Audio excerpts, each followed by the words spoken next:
Construction, number 81. The home-built race car from Somers, Connecticut, the Barnes Pool Machine for Todd Owen. Then it will be car number 88, Kid Rock, in the Mr. Rooter Wheelers Auto sponsored car. Then it's the John G. Drywell, number 6, of Berlin, Connecticut, Ryan Preece. We welcome back the 2006 champion. He's driving car number 9 in the Earth Technology car, Frank Rocco, as we are underway. Green flag is out, and they thunder down into turn number 2. Off the turn, Rocco and Tyler Hines. It's Christopher on the outside. Christopher takes over the lead and leads him off turn number 4. And Christopher, like he did in the heat race, gets out in front early. Dan Avery is supplying some turbulence in car number 10. And on the bottom is Tyler Hines, trying to climb his way on the outside is Michael Jarvis, and he will join the top 4. Meanwhile, Woody Pitkat, who was a rocket in qualifying, looks just as impressive. Here comes Sean Foster. They come off turn number 4, and Christopher is still the big man leader down into turn number 1. Meanwhile, the outside lane is already starting to move to the front is Matt Galco. Making his presence, Keith Rocco, Ronnie Williams on the inside, Christopher. They come off the turn, and Tyler Hines has moved back into second. Boy, sticking his nose in there is Sean Foster in car number 25 as he is battling Jarvis for the number 4 spot. There is room on the outside for Woody Pitkat, and on the inside, that is Ronnie Williams, a 2-time winner this year. So the upper echelon of the field is very rambunctious at this stage of the race. The top 15 cars are in a pack like a swarm of bees. Hines went around. And he gets hammered in all directions like a piñata at a children's birthday party. There is a gaggle of cars, literally. I think it might be Foster, the one that is closest to the number 94 of Hines. And it looks like Keith Rocco is going to be able to pull away. Glenn Reen's car is involved in that mix-up as well. And I believe that Todd Owen's car is among that group of cars. He's pinned on the outside. And it looks like the 9 of Frank Rocco is the last car into that mix there. And a heartbreaker for Sean Foster as well. So with 4 laps up on the board, down on pit road, the 00 of Eddie Flemke is in the pits. Rowan Panick's car is in. Keith Rocco's car. As the entire right front, looks like one of the control arms is broken as the right front tire was pointed in a completely different direction. Other than that, not much damage, but that could be it for that Joey Cipriano. But looking over at Woody Pitkat's car now, a little damage to the left side Nerf bar. They're also changing the left rear tire on the number 50 car. And it's also a little bit of rear bumper damage. Not sure about the right sides, but team checking out on the left rear. Just getting a look at the left rear tire now. There's a lot of damage on the rim, so they should be able to send Woody Pitkat back out. But again, news isn't as good for Joey Cipriano. So the story is the first caution to the event. A massive group of cars come together between turns 1 and 2. Tyler Hines is among those, along with the number 25 machine of Sean Foster. The 9 of Frank Rocco is in that mix as well. And the 17 machine of Glenn Reen. We believe also up there is the Todd Owen race car. It was pinned to the outside as well. So work still continues at that situation. The point does make it back out just in the neck of time, coming off of pit road, and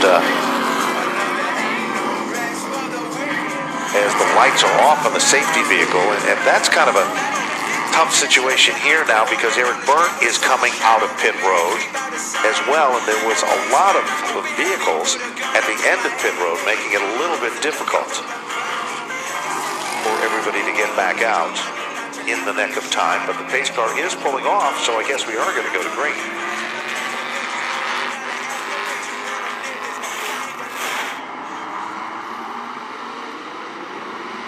Green flag is back out. Christopher looking good. All of a sudden, they're almost 3 wide. Avery takes over the lead, but Ryan Priest goes to the outside of Avery to bid for the number 1 spot. Priest up on the wheel, and the youngster is able to take over the lead. Ryan Priest becomes the brand new leader, and Rowan Pennick is back out of the racetrack and was given a black flag. We'll check on that with race command. Back up front. Still Priest, the star of the show, and now all of a sudden, Monsignor is threading the needle through traffic. Bid for the lead. Priest being hunted down. Rowan Pennick turns the fastest lap of the race, but it is still Priest the leader, and here comes Christopher. Christopher in the 3rd spot, and also making his presence known is Woody Pitcat. Pitcat is up to the top 6. 6 isn't good enough. Monsignor drops back to 8. Sean Foster is making his presence known. Back to the front of the class. Priest still in command. Ryan Priest still the leader. Galco comes back out of the paddock area. But it looks like that car has definitely swallowed some speed bumps. What a move by Pitcat as he pounces underneath that number 77 car of Sorrell in a very aggressive move by Woody. And right there with Woody is Keith Rocco. Sorrell is there in a 3-car battle. Galco is off the pace. Rowan Pennick at the back of the field. Back up front, Priest is still in command, and Teddy Christopher is all over our 2nd place car. And he tried to go inside, but he couldn't make inroads against Dan Avery. And Avery has his hands full, trying to figure out a way to get to Priest. And we see the limping Matt Galco. He stays out on the racetrack, and the battle is growing, maybe for 3rd place, between Christopher and Pitcat. Look at Sean Foster. Foster now moves underneath Sorrell. It doesn't work, and now Sorrell takes over the spot. Here comes Woody Pitcat. Down underneath Ted Christopher. Battle is for 3rd.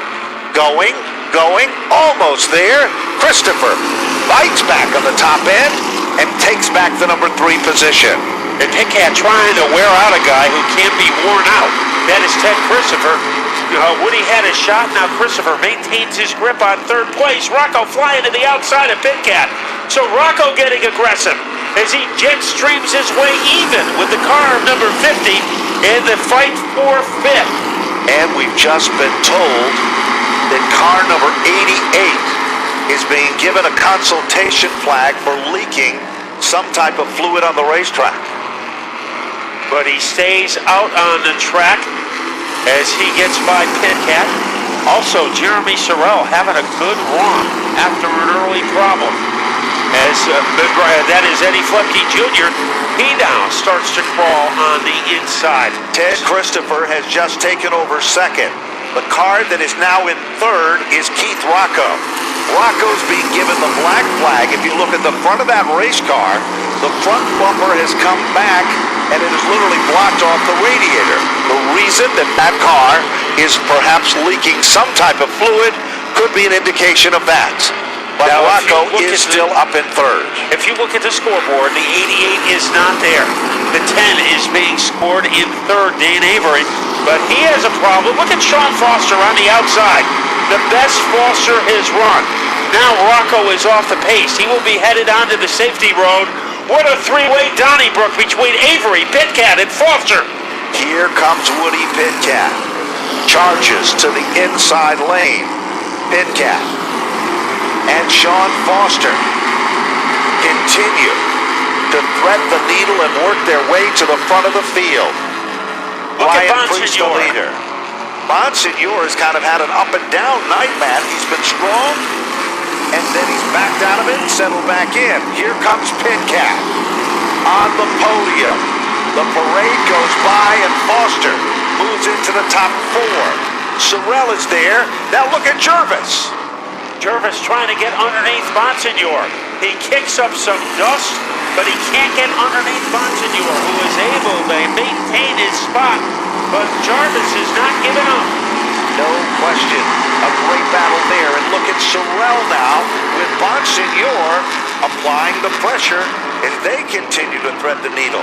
Woody Pitcat is up to the 3rd spot, but Sean Foster moves to the inside. Foster, the grenade to the bottom of Pitcat, off the 2nd turn, down the back straightaway. Sean Foster wears out Pitcat and takes over the 3rd spot. But he might have left himself vulnerable to an inside move from Pitcat. We'll see what unfolds as they go into turn number 1. And Sean Foster has too much authority for Woody Pitcat. Then it's Sorrell, followed by Monsignor and Jarvis, and Ryan Priest all by his lonesome at the front of the field, dictating the pace against Ted Christopher. No question, Ted Christopher, the early leader, settles into the runner-up spot. 23 laps are complete in this 40-lap event. Meanwhile, side-by-side racing, Jervis has now taken over the spot from the number 21 machine, of course, of Justin Monsignor. Sorrell now sets in the 5th position. Who was the fastest car on the racetrack? Well, it was Keith Rocco before he came down on pit road for leaking fluid on the racetrack. See if all of that changes, but Ryan Priest is still the leader of the pack. Meanwhile, that battle between Foster and Pitcat is at it again, Matt. Here comes Pitcat. He's almost sideways that time, coming off turn number 4, and now Sorrell is right in the mix. Yes, Sorrell, he decides to go outside of Pitcat, as Pitcat almost was able to blister his way underneath Foster. But Foster, this is the way he ran a couple of years ago, the season in which he got his first win. Eric Burt a little deeper in the field. He has his hands full trying to hold off Avery. Certainly does, and Eric Burt, the Bulldog, continues to go forward. Dan Avery drops further back in the field, but back up front. We've got a car around. It is Ed Flemke, who spins in a familiar spot of the racetrack, which is to the bottom of turn number 4 in the Membrino race car.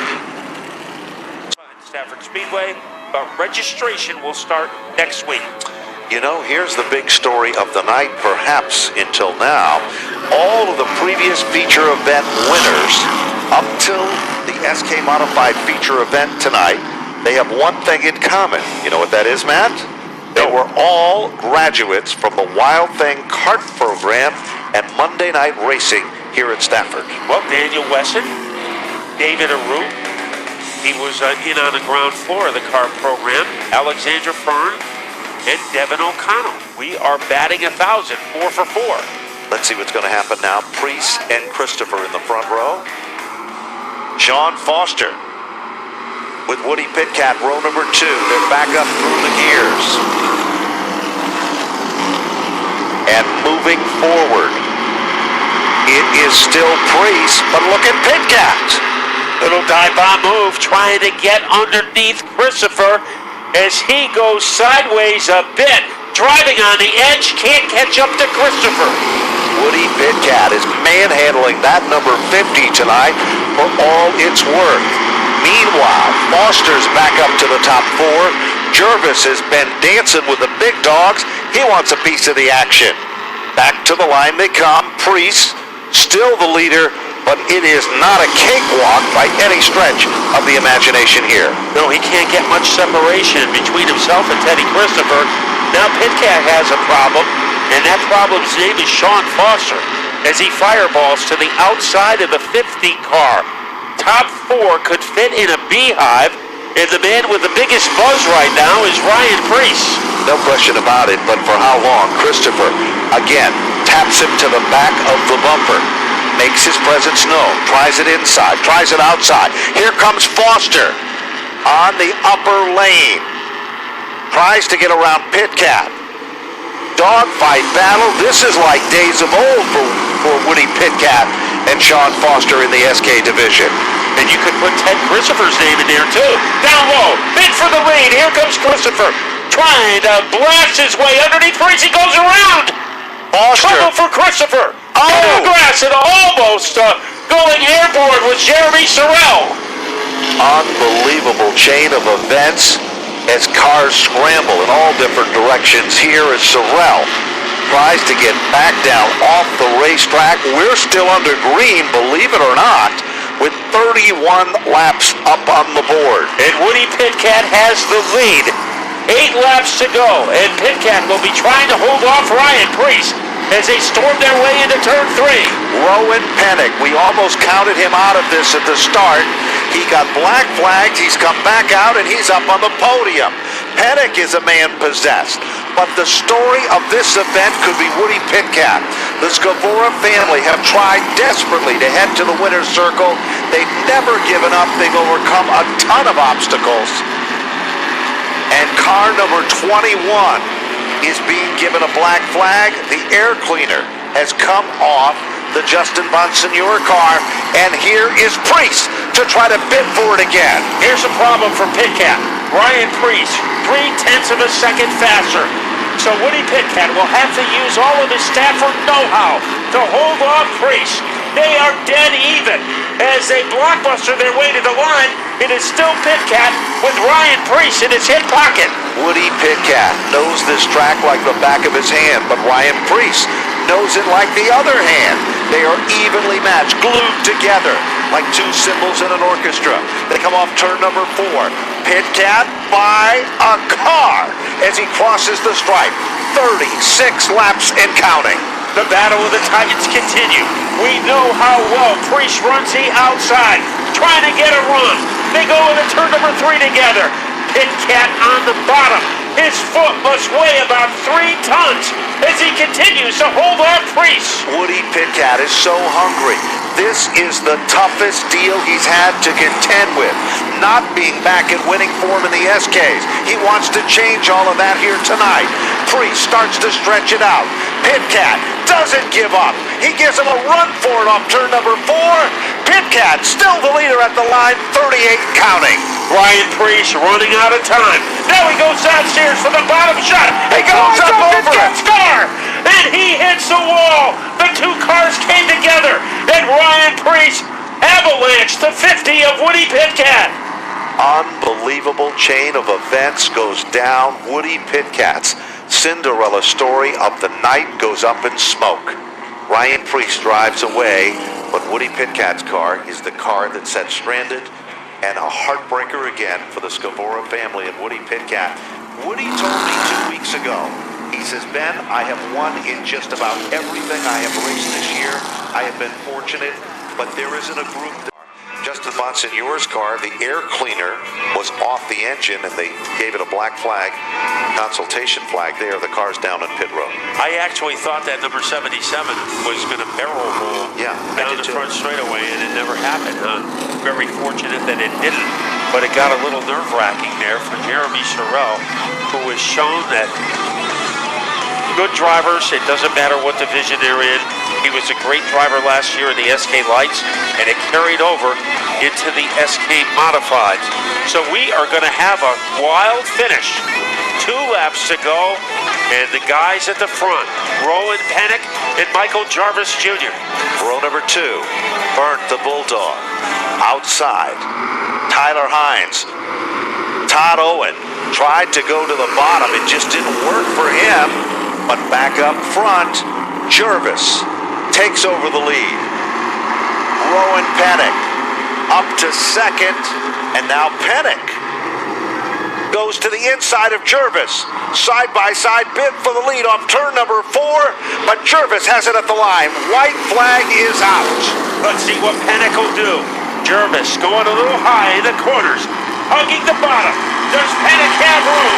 We're about to find out. Jarvis is holding him off. Here comes Pennick down low. He taps the back bumper. Jarvis guards the spot. Michael Jarvis has done it. He will take down the win. Rowan Pennick will finish in second. Tyler Hines will finish in third. Avery for fourth. Burt will finish finish in 5. Ryan Priest for 6th. Glenn Reed 19th, Michael Christopher in 20th. This was almost like 100-mile-an-hour version of Survivor. And the last man on the island tonight was Michael Jarvis Jr. as he got to the start-finish line ahead of Pennick. It looked like Pennick was in the position he wanted to be and was going to make the move, but Michael Jarvis was just able to shut the door. You know, and the Jarvis family is just like a lot of the teams that we've been talking about. That they just don't give up. They have had no luck at all, and it's nice to see all their hard work pay off. Ladies and gentlemen, still one feature event left. The late models are waiting backstage as the final feature event of the night. Hats off to Michael Jarvis and company for a job well done in securing the victory, and all that hard work and perseverance definitely showed here tonight. Probably the most unpredictable SK modified race of the season. And check out YouTube tomorrow, because I think you're going to be seeing some unbelievable highlights. I think you're right. And what about Rowan Pennick? He just did an amazing job also. He was black flagged at one point. He was down in pit road, a damaged race car. Jimmy Fuller never gave up. Rowan Pennick never gave up. And he comes back to finish on the podium in 2nd. Tyler Hines, the beginning of that race, we counted him out. He was in the big melee in turns 1 and 2. Yeah, we thought he was in Fred Sanford country in the junkyard, and he has his first podium finish as we go to Napa Victory Lane. Well, I think after one of the most intense SK modified races we have ever seen here at Stafford Motor Speedway, the man on top of the end, Michael Jarvis, must have been one wild night out there for you. Yeah, you know, most of the race I was thinking, like, okay, we got a top 5 car here. Then after people started wrecking each other, and I was like, okay, now we got a 4th place. Another car goes, all right, got a 3rd place car. And by the end, I was like, hey, if we got a 1st place car here, we decided to do it on the outside of Rowan. And, you know, I did everything I had to do to win the race, and that's what I did. Yeah, how about that green-white checker out there? I mean, I thought I jumped the start. I didn't know what happened, so I was expecting the caution to come out around the backstretch, but it didn't. So I guess that was good for me. But he was right on my back the whole time. Who would you like to thank for getting you to Napa Victory Lane tonight? Oh man, it's been so long we've been here. It feels so good for my guys. I'd like to thank NJK Automotive, TNA Racing Engines, Arbitel Convenience Stores, Reva Construction, Mark Edwards Roofing, Siding. If I forgot anybody, you know who you are. Thank you for all the support. All right, that's Michael Jarvis' first win of the season, the SK Modifieds. Let's send it over to John Gates, who's with Rowan Pennick. Okay, come up just a touch short tonight. Gold Dust man's got a lot of dents on it tonight. I'll tell you, the 99, you didn't give up, but 2nd place isn't where you wanted to be. Yeah, we had a rough night with the 99 car. Got caught up in that big wreck at the beginning of the race, and the racks broke it in the thing. Thing's pretty beat up. But, you know, we still, got lucky there. Still had a shot at the win. Got the restart jumped on us, but what are you going to do? 2nd. 2nd's not bad, man. Rowan Pennick here at Stafford, 2nd place in the SK Modified feature. This guy here finished in 3rd, man, and I tell you what, you talk about some damage on a race car. Tyler Hines, what happened out there? That race was pretty chaotic. It was pretty much a day of ups and downs for us. Started off with us having brake problems before we even got on the track. So I can't thank my guys enough for working so hard to get the car ready to go. But this is awesome. I never would have thought I'd be here right now. So thank you to everyone who helped me out. I got to thank all my sponsors. I got to thank Sunnyside Up Early Learning Center, AAA Southern New England, Whaley Chiropractic, A1 Toyota, Trimino Protein Infused Water. I got to thank Gunsmoke Stables for all their help in my past. DC Rentals, Brantford River Marine. Thank you to Organic Tick-Free Control for coming forward. They helped out a lot this year. Thank you to Bruno's and Robert's Garage. God, I'm going to forget someone here. Thank you. AccuLift of Berlin and Alkis family. Lauren Gagner for coming out to help out spot for me today because Muffy couldn't make it. Thank you to Stosh, Pettit Race Engine, CD Chassis, everyone. If I'm forgetting you, I'm sorry. Thank you. There he is, folks. Tyler Hines, great run, 3rd place tonight in the SK Modified main event. We're going to go back up to the tower.